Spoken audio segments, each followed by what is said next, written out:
If you're going to have silly little encounters with law enforcement, don't do it in Keene, New Hampshire, as we found out through Derrick J's victimless crime spree. Send in the awesome Elite Police van. Hey!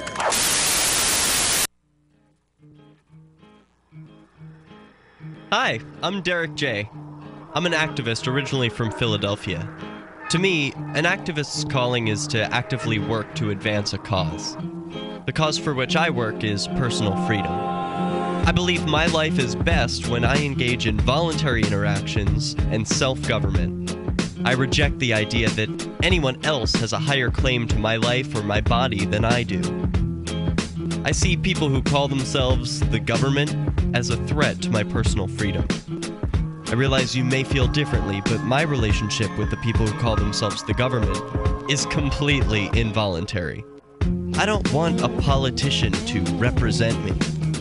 To me, government is the idea that one group of people can coerce everyone to comply with an edict, or face increasing punishments up to and including death. Despite perhaps the most noble of intentions, the best government services are a far cry from what could be provided for by voluntary interactions. Besides, the people who call themselves the government wage wars and put peaceful people in jail for crimes involving no victims. If Starbucks used some of its money to drop bombs, I wouldn't shop there. So why would I support the American empire? The empire does not require my consent.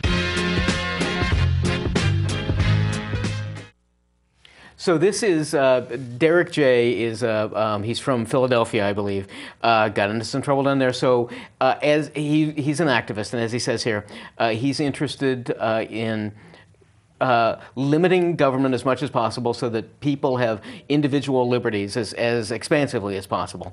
He found out about the Free State movement, which, as you folks know, and if people from around here, we shoot this in Keene, New Hampshire, so we live here, and Keene and New Hampshire has become the focus of the Free State movement, which is a group of like-thinking people, I think there are about 20,000 now, who opted, they decided to find a state, and they chose New Hampshire, to come and try to influence governments and the people to escalate their liberty, essentially, and try to minimize the limitations of government. This isn't necessarily a film about the Free Staters by any means, but Derrick J. Happens to be one of them. And so this film documents, and I really think it's really a self-aggrandizing film to make him the kind of hero of this bit. For people of this like mind, it's really and I don't say propagandistic in a negative way. It's propagandistic in that it wants to purport what Derrick J. and some of the Free Staters and some of that movement are trying to get across. And so for like-minded people, I think they're going to find this very interesting. They're going to see him as a modern-day Thomas Paine in many respects, or a modern-day Paul Revere, leading the charge to try to get the voice out. I think as a film for the average viewer, and I think that in many respects that's our job here, is to try to take a look at these films and let the audience know if you're going to rent this. By the way, if you Google Derrick J's Victimless Crime Spree, the very first thing will come to their webpage. So you can go there, you can download it for free, you can watch it on YouTube, but it is also available at video headquarters, I think for $1. So it's very available. But I think for the average people, if the point of this film was to try to get people to recognize that, if so, that government is far too controlling, and we need to act out in a peaceable manner to try to change things, I think the film doesn't work for various reasons. And I think, first of all, the first half or two-thirds of it are just horribly shot. They're all webcams that are stuck into lapels. You can't see anything. It's just, it's like a childishly shot home video. So I think that works against Derrick J, and the point of it has to be.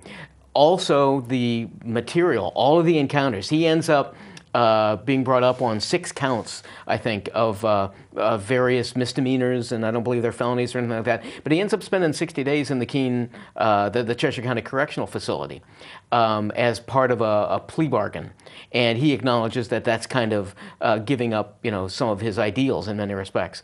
But ultimately, I think the scenes that we see of the civil disobedience that he tries to purport are so improperly shot and cut. We see the imagery, and Derrick J. then will voice over what is going on. And not to say that he's lying or anything like that, but if I don't take him at his word, I can't hear anything that's going on. The scenes aren't set up properly, so I can see, for want of a better term, objectively. And I'll always say that people tend to think that documentaries, which is what this kind of is, are the most truthful in all the world, and I think they're the furthest from that. Because if you're shooting this much of a scene, all of this much is not being shown, but documentaries purport themselves to be true. So I'm not saying that this is any worse or better than that, but information leading up to the actual encounter that he has with these law enforcement officers, some of whom seem perfectly normal and perfectly reasonable in my opinion. Some are throwing him around a little bit, but we don't know the context. And so I think as a film, this doesn't do what it needs to do. It's going to preach to the choir, and I don't think it's going to encourage a lot of other people to see his viewpoint of things. I guess ultimately he's had to leave the state through part of the plea bargain that he took, and he's gone. So I think my understanding is that he's off to Massachusetts and doing some other things, still continuing it. So good for him in that respect. He's got some character in that. But I don't think this film is going to do what he really wants it to do.